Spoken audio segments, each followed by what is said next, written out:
Assalamualaikum warahmatullahi wabarakatuh.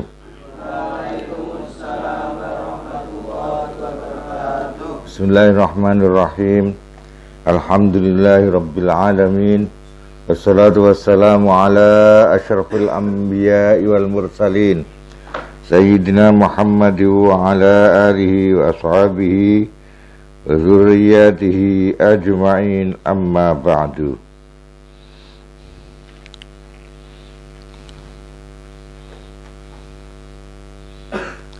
Kajian tentang ilmu usul fikih menggunakan Ghayatul Usul yang ada komentar dari Syekh Muhammad Ahmad Sahal bin Mahfudz dalam bukunya Thariqatul Usul. Kita lanjutkan. Kita sudah sampai halaman 265 ya. Bismillahirrahmanirrahim. Wa yajuzulan menang apa Allah ya'lama yen to orang ngerti sapa al mukallaf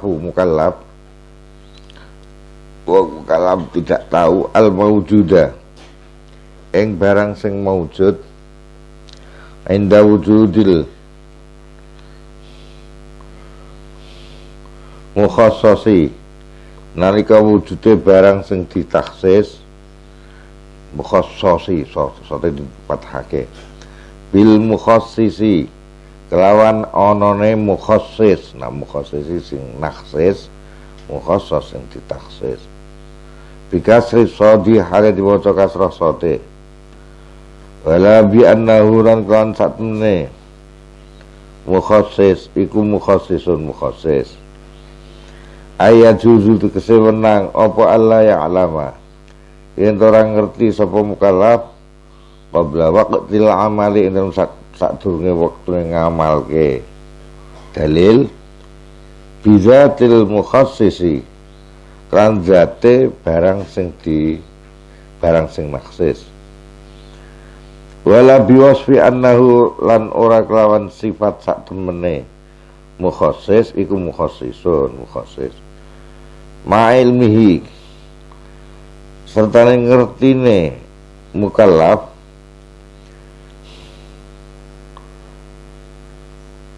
bizatihi klan zate mukhassis ka'ayakuna kaya yen to ana apa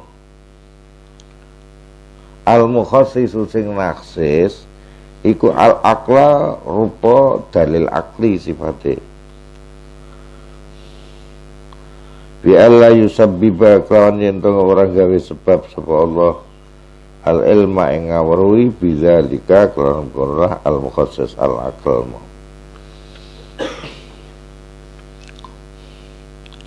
Walau alal man'i senajan iku ing atase pendapat sing nolak ay alal qawli tegese ing atase pendapat bimtinai takhiril bayan kelawan menolak ngakhirake keterangan saking awakil khitab nggih.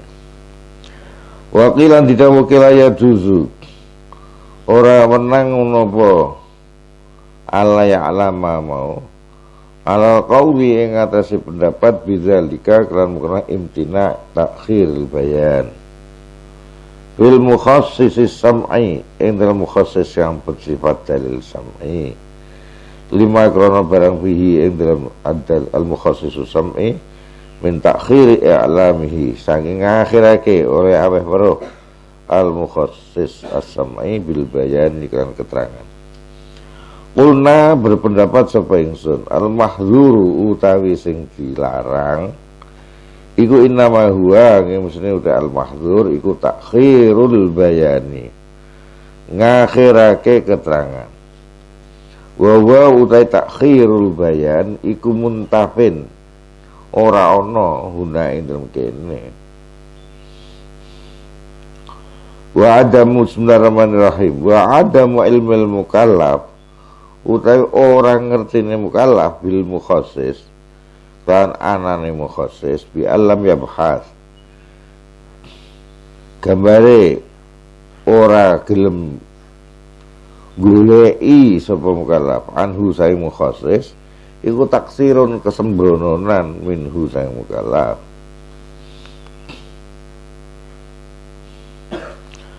Amal akliyu anapun tai bangsa mukhassis yang bersifat akli iku fattafaku moko sepakat sapa ulama ala jawazi ayyusmi'a ing atase wenange yen to abeh ngrungu sapa Allah al mukallafa ing mukallaf al ama ing dalil umum min ghairi ayyu lima sanging tanpa yen to aweh weruh sapa Allah hu ing mukallaf bizatil akli kelawan sing duweni dalil akal mau sing kanggo naksis am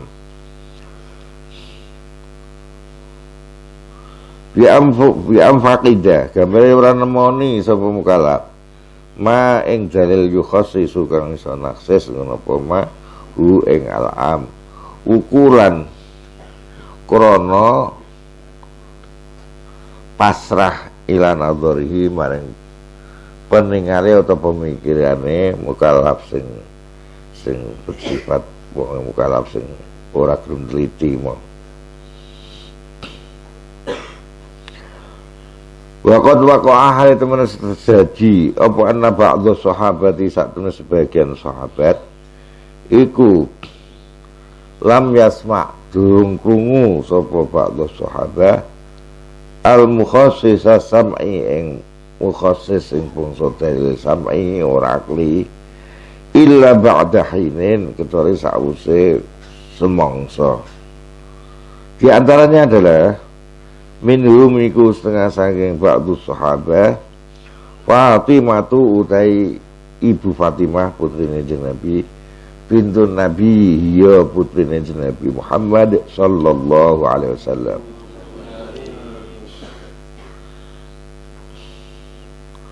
talabat hale wis nuntut talabat hale nuntut sapa Fatimah mirasaha ing pewarisa ing warise hak warise Fatimah mimma sang bondo-bondo taraka wis ninggal hu ing ma sapa abuha bapake Fatimah maksudnya jeung Nabi. Jadi Nabi nalika wafat masih memiliki ada beberapa tanah. Nah, si Bunda Fatimah nuntut tanah kuwi mau. Nuntut tanah mau, aku punya hak waris.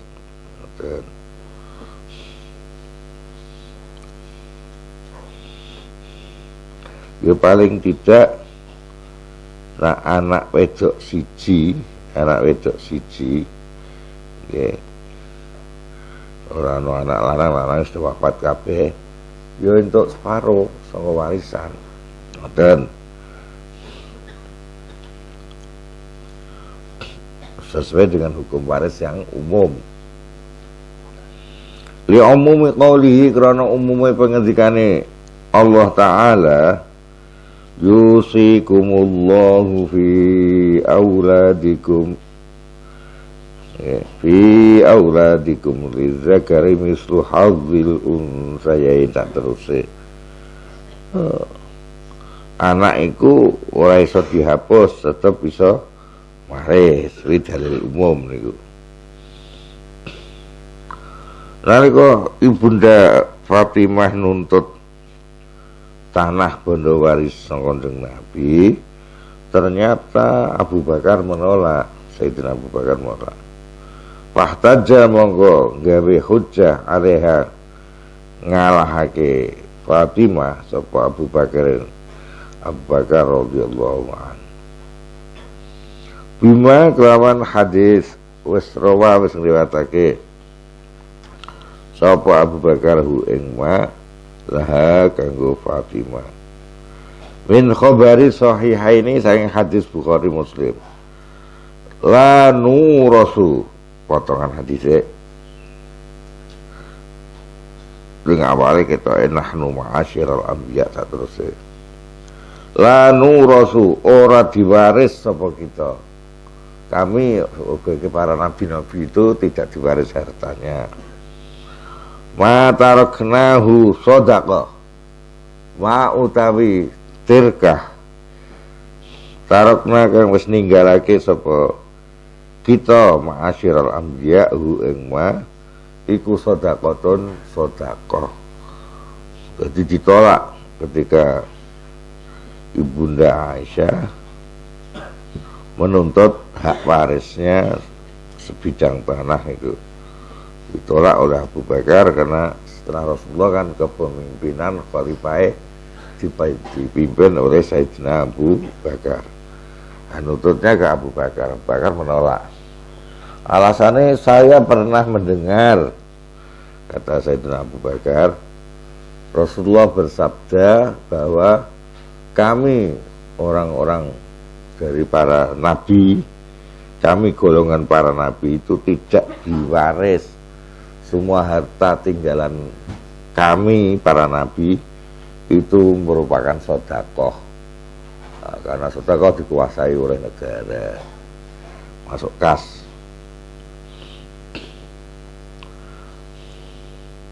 Reiki dari hadis ini ya, pertikaian antara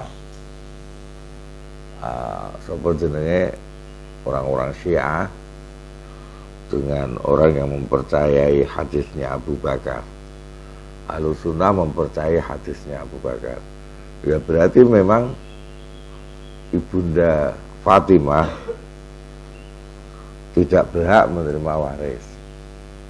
Tapi yang Syiah ngotot itu hadis yang dibawakan oleh Abu Bakar palsu.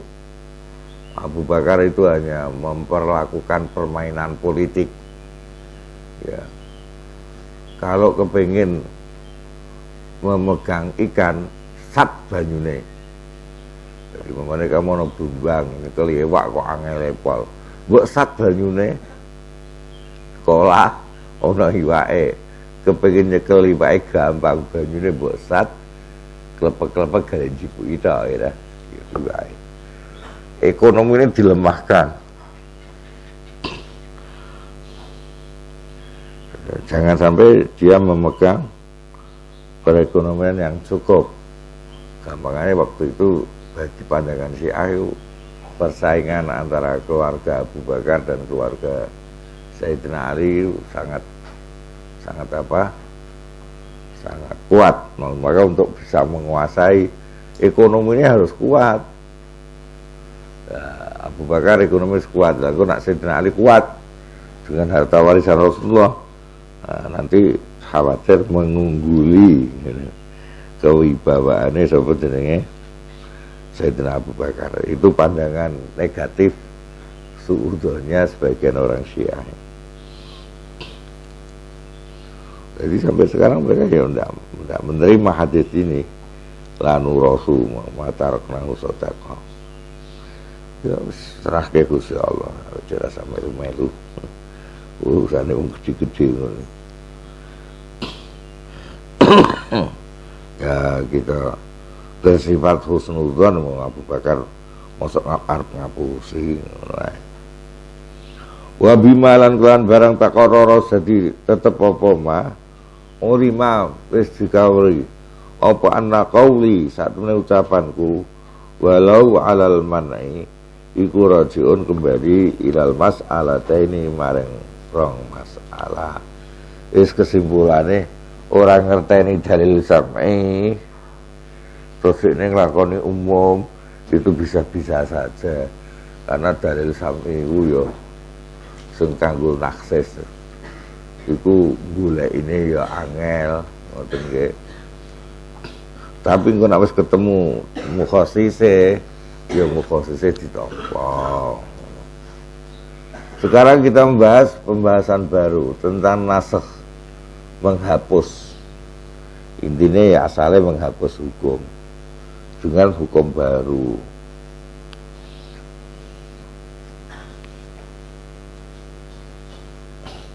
An-naskhu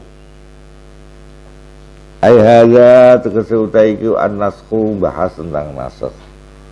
Lughatan ing dalam arti bahasa iku al izalatu utai naskhun dimutada iku al izalatu di khobar iku al izalatu ngilangi nasakh asale ngilangi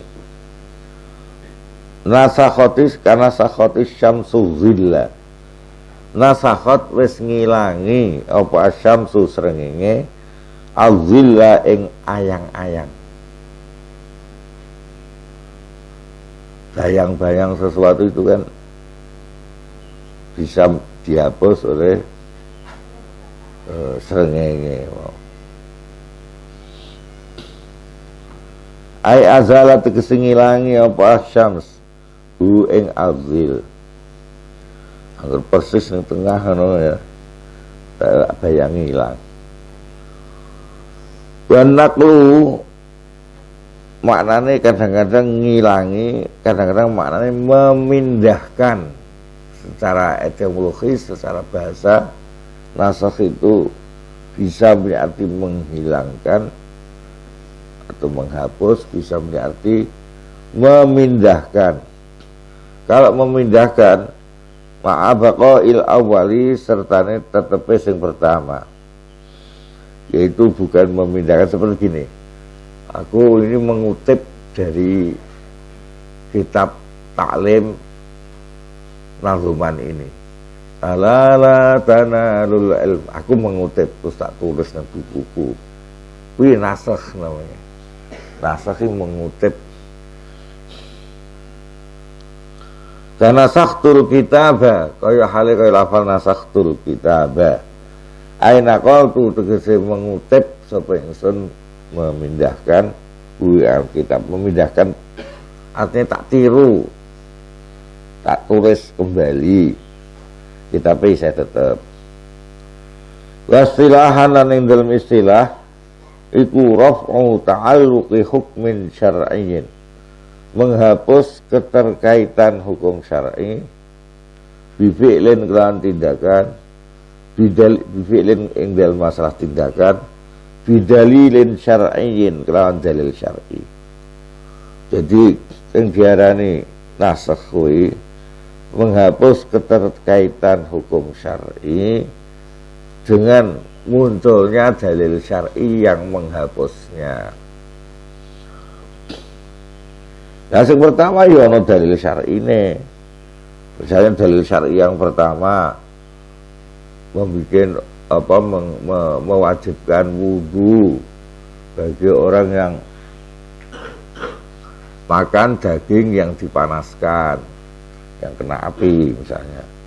Tapi Rasulullah memperbolehkan di menjelang akhir hayatnya, beliau memperbolehkan tanpa wudu. Katakanlah mangan sate itu. Mangan sate kuwi zaman dhisik batal ke wudu, jadi sholat ya kudu wudu meneh. Tapi pada masa akhir Nabi itu hukum dirubah oleh Nabi, nggak apa-apa itu deh, Pakku, hanya baiknya aja kumur, ben ora sliliten ya. Nak sliliten ku apa lidahmu ini mesti goyang ya. Nak sliliten rada gede, tiung lidah bergoyang terus, jadi sholatnya ora khusyuk. Malah kowe udol. Slite udol, dilek batal salate. Wong salat kok mangan. Nah, oleh karena itu hanya di sebaiknya wudu. Wudu kan ana kumure barang. Tapi pada akhir hayatnya cukup kumur saja. Ya, itu pun tidak wajib kalau ternyata orang selite, ya ora apa-apa. Nah, itu contohnya nasakh namanya, menghapus hukum.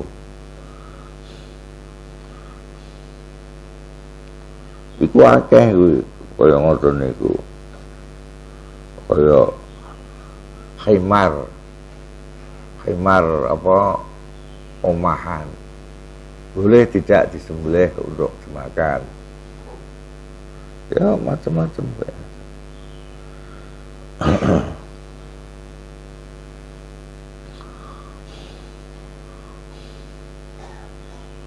Wal qaulu utai pendapat bi annahu Quran sak temene nasakh iku bayanun keterangan lintihai amadi hukmin syar'iyyin maring habise mongsone hukum syar'i iku yarji ubali ngono apa alqol ila zalika maring mengkonah rafi ta'alluq bi hukmin fala khilafa makorano khilaf mujud bil makna ing dalem artine ya definisi kadang tidak hanya satu tok tapi kesimpulannya hukum yang awal berganti dengan hukum yang kedua. Berarti hukum sing menasakh, sing menghapus itu berada di akhir. Yang dihapus hukum yang semula yang di depan.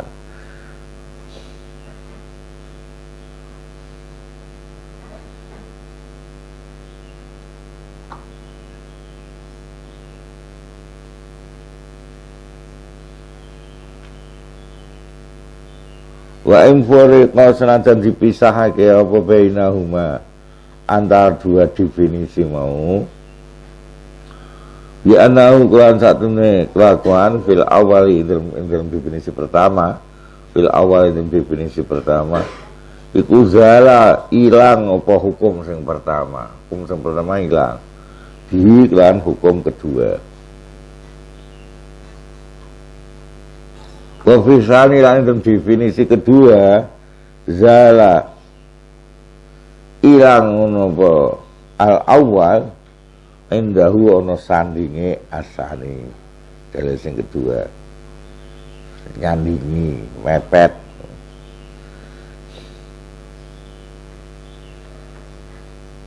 ngono kok dibahas wa mau teh bareng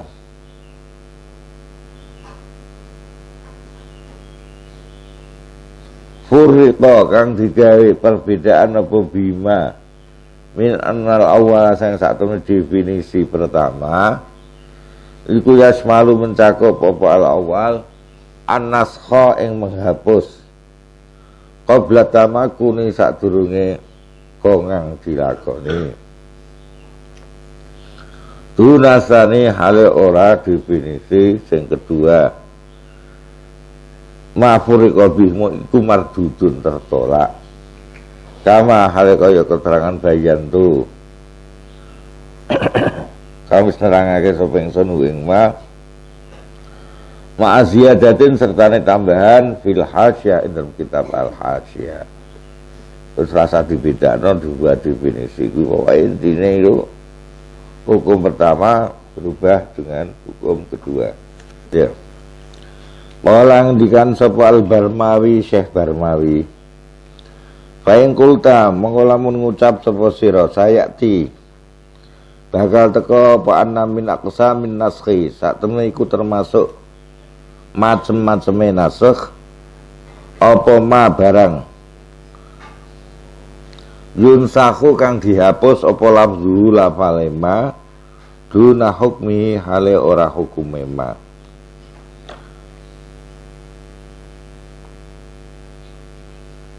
wala rufi alan ora di angkat ora diilangi apa ma wala rufi alan ora diangkat ngenopo ora diilangi apa ma fi dalam lafzihi li hukmin maring hukum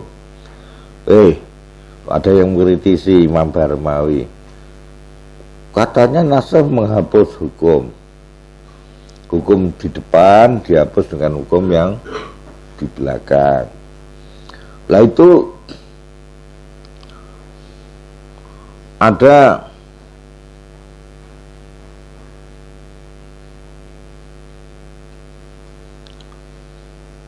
di antara jenis-jenis nasakh itu adalah menghapus lafalnya saja, hukumnya tetap. Nah kayak gitu gimana, ayo.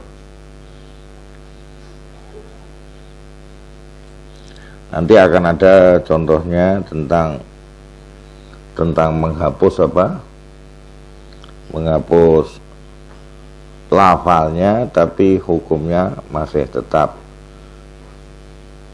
Yaitu ayat tentang tentang apa rojam, merajam. Ayat rojam itu asalnya ada, ya, lafalnya ada di dalam Al-Quran, tapi terus dihapus, ya. Yang tersisa hanya menjilid 100 kali.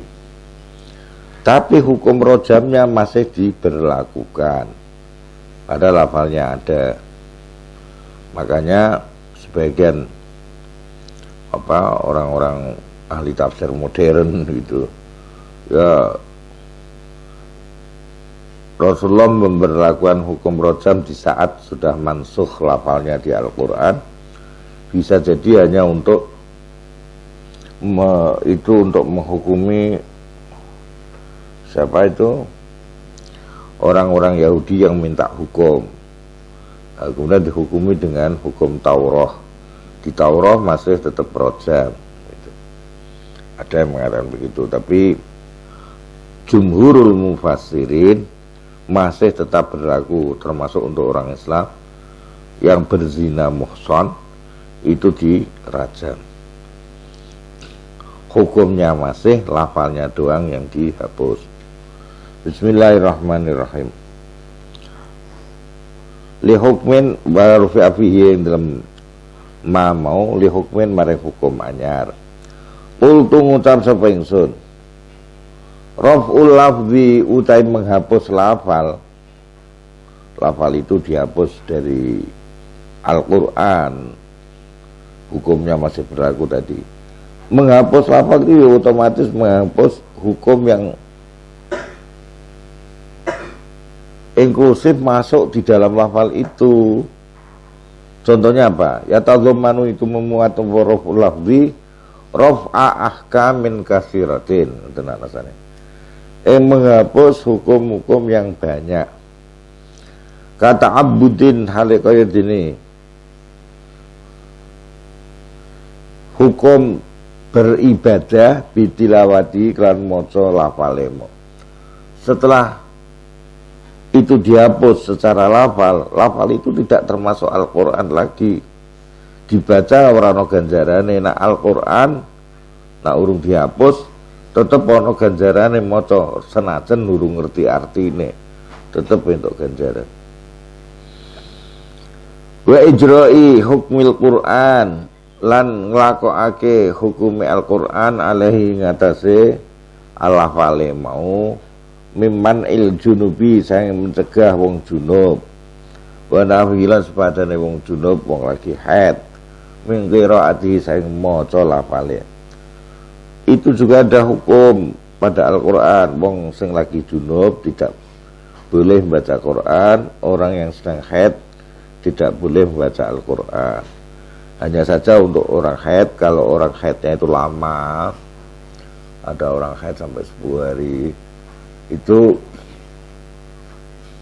dan dia sangat-sangat khawatir untuk apa kalau dia haid orang deres Quran babar belas deres nganggo brengengeng isih tetap kacau apalane, maka yang itu yang pantas mendapat rukhsah, karena dia diharuskan dalam dua pilihan, harus menjaga Al-Quran hafalannya, karena orang sudah hafal Quran itu orang kena terus dihilangke.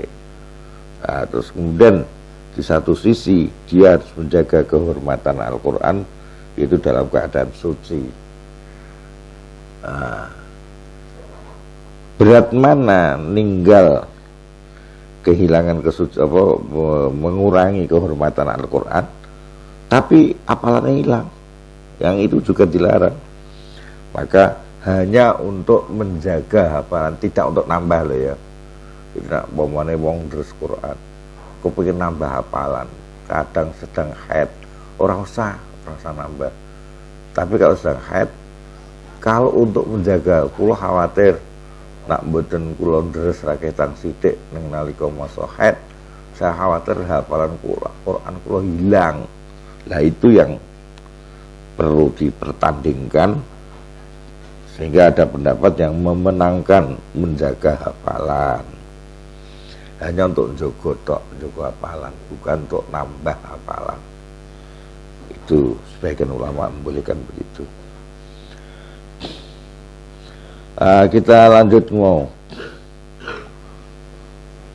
Wa masil muhdisi lan demeke wong lagi hadas, wa hamlihi lan gawone al muhdis lahu maling Al-Qur'an. Al-Qur'an iku digawa kudu dalam keadaan suci. Nah, tapi ternyata juga sepakat ulama kalau Al-Qur'an itu mashafe le mung gawa krana dadi barang dagangan, kamu kulaan ning Toha Putra mawone. Atau ning Menara Kudus mashaf Al-Qur'an. Yo tidak harus suci. Anak diniati membawa apa? Dagangan. Nah, kalau seperti itu sama halnya toh. Orang niati maca Quran tapi diniati ngreksa hafalannya. Yo pantas untuk dapat rukhsah misalnya gitu. Bismillahirrahmanirrahim. Wa kharaja lan kejaba bi syar'i kelawan hukum syar'i ail ma'khudhi tegese sing diambil minasyar'i sang syara' apa raf'ul bara'atil asliyah menghapus hukum bara'ah asliyah ail ma'khudhah al ma'khudhah kang diambil minal akli sang akal wa bidalilin syar'iyyin lan kelawan dalil syar'i apa arrafu menghapus bil mauti sebab kematian wal dunun lan edan wal ghaflati lan lengah wal aqli lan dalil akal wal ijma' lan dalil ijma' li annahu krana satemene al ijma' iku inamayan aqidu anggone terjadi apa al ijma' ba'da wafatin nabi sause wafatin Nabi Muhammad sallallahu alaihi wasallam kama kaya barang sayati bakal teko apa ma wa mukhalafatul mujmi'ina utawi oleh bedani wong sing gawe kesepakatan ijma' linasi maring suwijining nas iku tatadhammanu memuat apa mukhalafah nasikhan ing sesuatu yang menasakh lahu maring nas wa utai nasikhan mau iku mustanadu ijma'ihim gon sandarane ijma'e al mujmain tapi ming teori prakteknya ono apa ora langsung mongso teori-teori ora tak terangno masalahnya seperti teori gini mungkin tidak ulama sepakat untuk wah cukup wis kanggo sing sekolah alhamdulillahirabbil alamin